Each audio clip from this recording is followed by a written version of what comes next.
the summer of 1973, 120 members of one family gathered for a reunion at a university in Nashville, Tennessee. The university carried their name.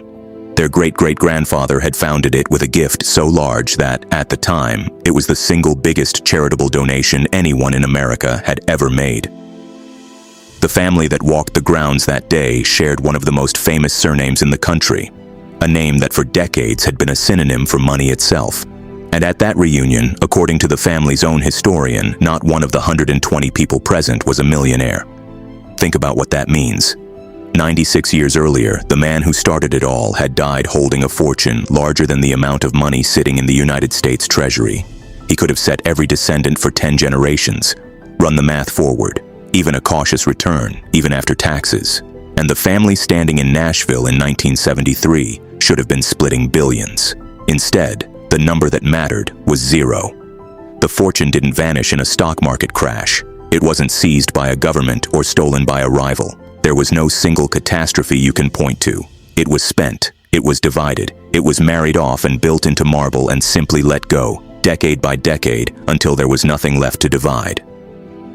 This is the story of how that happened, the most complete rise and fall in the history of American money. And it begins with a boy, a boat, and $100. His name was Cornelius Vanderbilt, and he was born in 1794 on Staten Island, when it was still farmland, into a family of Dutch descent that had nothing anyone would call wealth. His father ran a small boat, ferrying goods and people across the water between Staten Island and Manhattan. Cornelius quit school at 11 to work on the water. There was no education after that, no polish, no refinement. For his entire life, he would speak in the rough dialect of the harbor, spell badly, and care nothing at all for the opinions of people who thought that mattered. At 16, by the most repeated account, he borrowed $100 from his mother and bought a small sailing boat and began ferrying passengers around New York Harbor himself. Within a few years, he had a small fleet. During the War of 1812, he won contracts supplying military posts around the city. He was relentless in a way that unsettled even the hardened men he competed against. He cut fares until his rivals bled, drove them to the edge of ruin, and then, this was his signature move, accepted enormous payments from those same rivals simply to take his ships elsewhere and stop destroying them. He earned the nickname that stuck for the rest of his life, the Commodore. By the middle of the century, he had moved from boats into railroads, the technology that was remaking the entire continent. He understood something his competitors didn't, that whoever controlled the rails into New York controlled the flow of nearly everything. He bought lines, forced mergers, and built the New York Central into one of the most powerful railroad systems in the country. He constructed Grand Central Depot in Manhattan, the ancestor of the Grand Central Terminal that still stands today. And the money piled up on a scale that had genuinely never been seen in America before. Here, I want to be careful, because this is exactly the kind of story where the numbers get exaggerated in the retelling. When the Commodore died, his estate was valued at around $105 million. You'll see claims online that this equals $185 billion, or $200 billion, in today's money. Those enormous figures come from one specific method, measuring his fortune as a share of the entire national economy at the time. And they're a legitimate way to think about relative power, but they're not the same as a bank balance. Measured in straightforward inflation-adjusted terms, his $105 million is worth somewhere north of $3 billion today, still one of the largest personal fortunes in American history. Still, by contemporary accounts, more money than the United States Treasury itself was holding at the moment he died. The exact multiple you choose matters less than the plain fact. No private individual in America had ever concentrated this much. He died on the 4th of January, 1877, at his home on Washington Place in Manhattan, 82 years old, after months confined to his rooms. And it's what he did with the money, the decision he made about who would receive it, that set everything in motion. The Commodore had a theory about fortunes, one the family historian Arthur T. Vanderbilt II records him expressing to his son. Any fool, he is said to have believed, can make a fortune. It takes a man of brains to hold on to it. Whether or not those were his precise words, the will he left behind reflected that thinking with brutal clarity. Of his $105 million, he left roughly 95%, around 90 million, to a single son, William Henry Vanderbilt, known in the family as Billy. Billy's own 4 sons received $7.5 million between them, and everyone else, the Commodore's other surviving son, his 8 daughters, his second wife, received comparatively little. In an age that already gave women almost nothing, his daughters were left with fractions of what their young nephews got. The logic was cold but deliberate. The Commodore believed that dividing a fortune was the same as destroying it. Concentrate it in one capable pair of hands, and it survives. Split it among many, and it dissolves.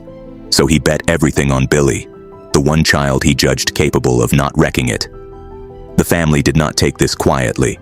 Several of the disinherited children took the will to court, arguing that their father had not been of sound mind, that in old age he'd fallen under strange influences and couldn't have meant to cut them out. The case dragged through the courts and became a public spectacle. The private business of the richest family in America aired for everyone to read. In the end, the will largely held. Billy got the empire. And here is the part of the story that almost nobody expects.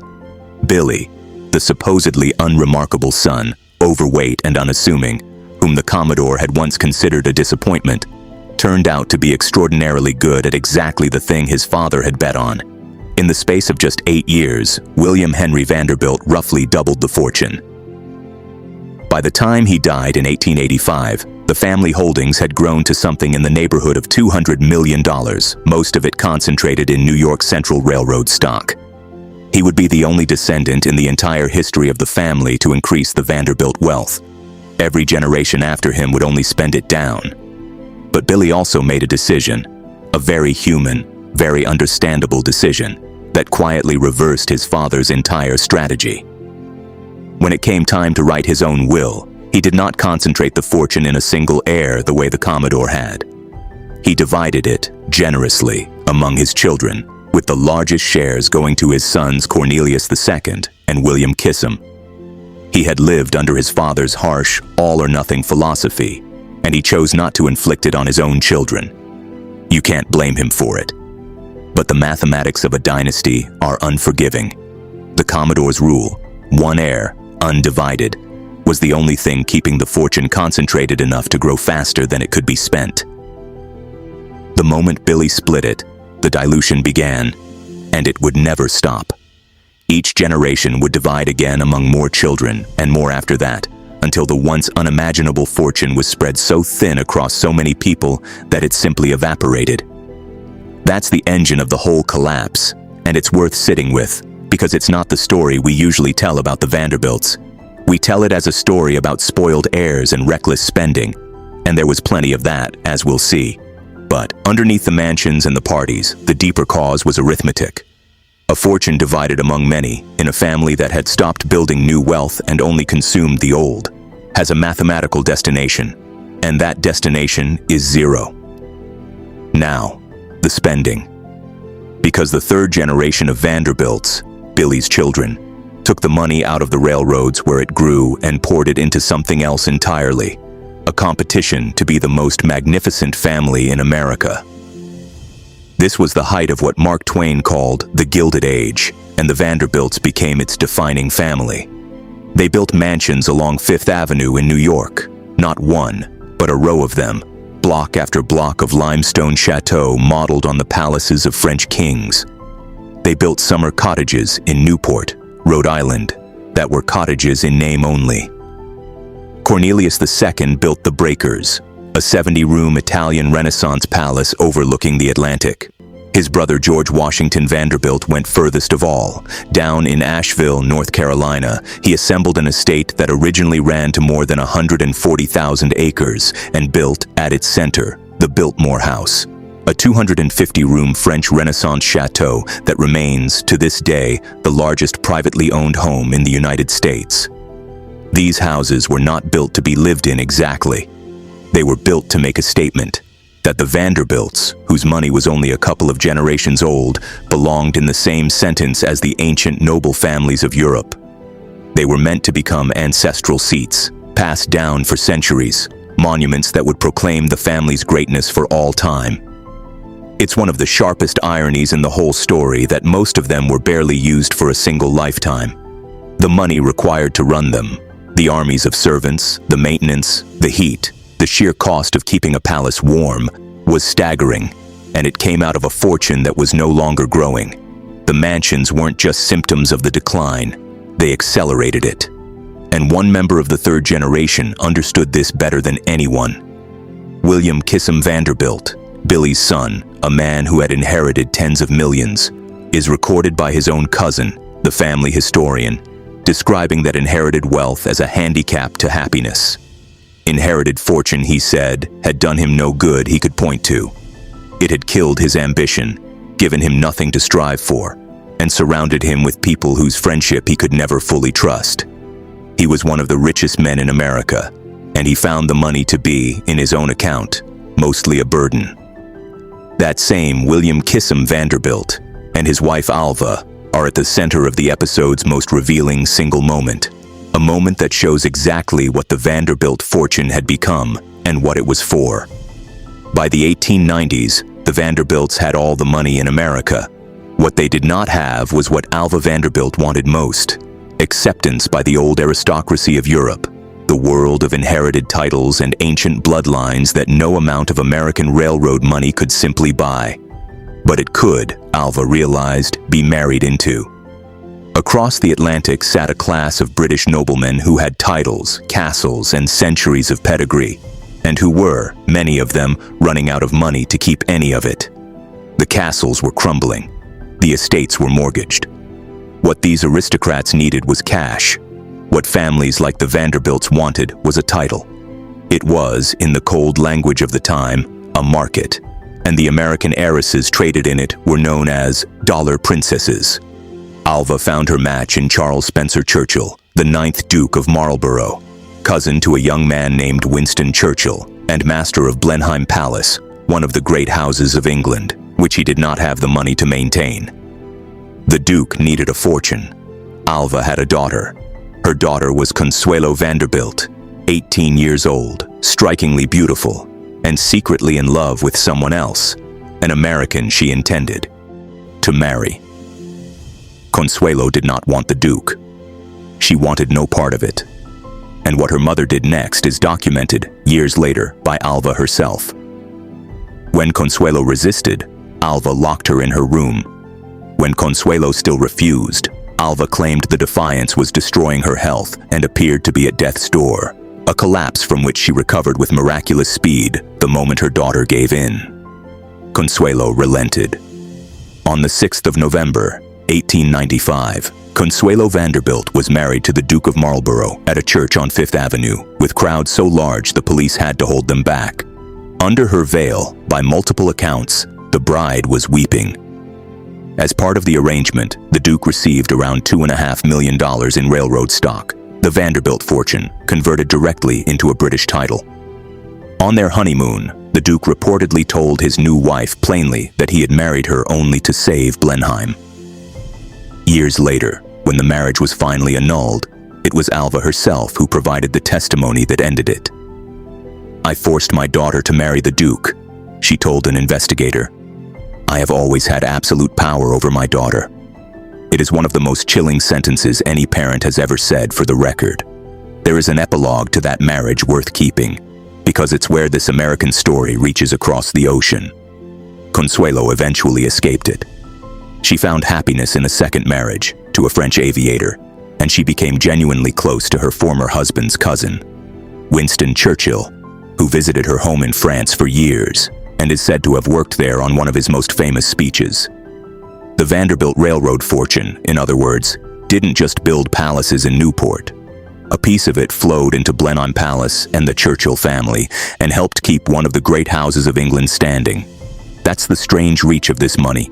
It started with a boy and a boat in New York Harbor, and a branch of it ended up entangled with the family of a British Prime Minister. But back home, the arithmetic kept doing its work. Each generation split the fortune again. Each generation had fewer people building wealth and more people spending it. The fourth generation produced figures like Reginald Vanderbilt, a man who gambled, drank and burned through his inheritance, and who is quoted, again in the family history, admitting the pattern with rueful honesty. Every Vanderbilt son had increased his fortune, except him. Reginald died young, his money largely gone, leaving behind a baby daughter named Gloria. Remember that name, because she'll bring us to the present day. And the world itself was changing in ways that punished exactly the kind of wealth the Vanderbilts held. The family's money was tied, at its root, to the railroads. But the 20th century belonged to the automobile, the truck, the airplane. The New York Central, once the arterial system of American commerce, faced competition on every side and slowly lost its dominance. Income taxes arrived. The Gilded Age fortunes that had paid no tax at all now faced a state that took its share. The great mansions became impossible to run. One by one, the Fifth Avenue Chateau, those monuments built to last for centuries, were sold and demolished, replaced by department stores and office towers. Most of them stood for less than 50 years. By the middle of the 20th century, the collapse was essentially complete. The breakers, the great Newport Palace, was so expensive to maintain that the family leased it to a preservation society for a token sum, retaining only the right to live on the upper floor. The Biltmore, in North Carolina, survived only by transforming itself into a business, opening its doors to paying tourists to fund its own upkeep. The fortune that had once exceeded the United States Treasury had been divided so many times, across so many descendants, and spent so thoroughly that by the time those 120 family members gathered in Nashville in 1973, the family historian could stand among them and observe that not one was a millionaire. Which brings us finally to where the Vanderbilts are today, and this is where the story turns out to have a quieter, more human ending than the marble and the tears might lead you to expect. That baby girl, Gloria Vanderbilt, the daughter of the gambler Reginald, grew up in the wreckage of the fortune, the subject, as a child, of a vicious and very public custody battle precisely because of the Vanderbilt name and the trust attached to it. But Gloria did something almost no Vanderbilt of the previous 3 generations had done. She went to work. She became an artist, an actress, and then, in the 1970s and 80s, a genuinely successful businesswoman building a fashion label, those Gloria Vanderbilt genes, into a real fortune that she made herself rather than inherited. When she died in 2019, her estate was reported at around $1.5 million. Not a railroad heiress's fortune, a working woman's, and she had a son. You almost certainly know him. Gloria Vanderbilt's son is the journalist Anderson Cooper. And Cooper has said, publicly and repeatedly, that his mother made it clear to him there was no trust fund coming, no inheritance to wait for, that he would need to make his own way. The great-great-great-grandson of the richest man in America was raised on the explicit understanding that the fortune was gone, and that this was, if anything, a gift rather than a loss. The Commodore's rule in the end was right. A fortune divided is a fortune destroyed. He tried to prevent it by concentrating everything in one heir. It held for exactly 1 generation before his own son, out of ordinary human kindness, began the division that would eventually reach 0. And there is something almost fitting in the fact that the most successful Vanderbilts of the modern era, Gloria and Anderson, are the ones who stopped relying on the fortune entirely and simply went to work. The monuments are still there. You can visit them. The Breakers in Newport is now a museum operated by a preservation society. The last Vanderbilt family member moved out of the upper floor in 2018 after a long dispute over the lease, and now something like 450,000 people a year pay admission to walk through rooms that were built to proclaim the permanence of a single family. The Biltmore still stands in North Carolina, the largest private house in America, kept alive by the ticket-buying public. And in Nashville, the university the Commodore founded with the largest gift America had ever seen carries the name forward. Attached now not to a fortune, but to a place of learning, which may be the most durable thing the money ever bought. That's the thing about the Vanderbilt story. We remember it as a cautionary tale about wasted wealth, and it is that. But it's also a story about what money genuinely cannot do. It could not buy the family the aristocratic permanence Alva craved. The palaces became museums within a lifetime. It could not buy Consuelo a happy marriage. It bought her a title and a decade of misery. It could not, in the end, even sustain itself against the simple force of division across generations. The one thing the Vanderbilt fortune reliably produced was not happiness or security or permanence, but a lesson, repeated in every generation, that making a great fortune and keeping one are 2 entirely different skills, and that the second is far rarer than the first. A boy borrowed $100 and turned it into more money than his government held. 4 generations later, his descendants gathered under his name and counted, among 120 of them, not a single millionaire. Everything in between, the railroads, the mansions, the marble, the weeping bride, the palaces that became museums, is the story of that $100 finding its way, slowly and inevitably, back to zero. If you found this worth your time, consider subscribing. I'm working through the great American dynasties, the families who built empires of money and power and then watched them slip away, and I'm trying to do it carefully with the real history rather than the myths. There's a lot more coming. Thanks for watching.